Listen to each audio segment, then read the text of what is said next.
hamınızdan Allah rızası üçün xahiş edirəm. Siz buradan çıxmayınca mən oradan heç kimi çıxartmayacağım. Allah rızası üçün zəhmət olmasa çəkilişləri dayandırın və dinimizə uyğun biz hərəkət edək. Bunlar hamısı dinimizə uyğundur. Yaxşı, mən halallıq vermirəm. Əməkdar artist Cabir İmanovun nəşi Nərimanov rayonundakı Cümə məscidinə gətirilib. Hazırda Cabir İmanovun xatirəsinə cənazə namazı qılınır.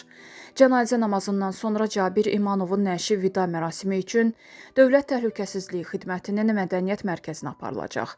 Ailəsi, yaxınları və dostları onunla vidalaşmaq üçün mərkəzə toplaşır. Aktyorun nəşi birazdan mərkəzə gətiriləcək. Bu kollektivə gətirən Elçin Həmidov olub.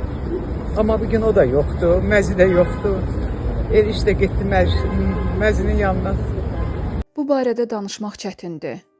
5 gün bundan qabaq Cabir xahiş etdi və biz bir yerdə bir məclisdə idik. Mən oxudum, o rəqs etdi. Həmişə biz gülməkdən ağlayırdıq, indi isə ağlamağı gözləməzdim. Çox təəssüf olsun. Allah onun qohum və yaxınlarına səbr versin. Cabir gözəl insan idi. Bu sözləri əməkdar artist Ədalət Şükürov dostunun qəfil ölümü ilə bağlı danışarkən deyib. Cabir İmanovun vəfatından danışan sənətçi, onun əvvəllər infarkt keçirdiyi iddiasına da açıqlama gətirib. İfaçı bildirib ki, daha əvvəl infarkt keçirməsindən xəbərsiz olduğunu, ümumiyyətlə belə bir şey baş vermədiyini bildirib. Həmişə idman edirdi. Düşünmürəm ki, bu hadisə idman etdiyi üçün baş verdi.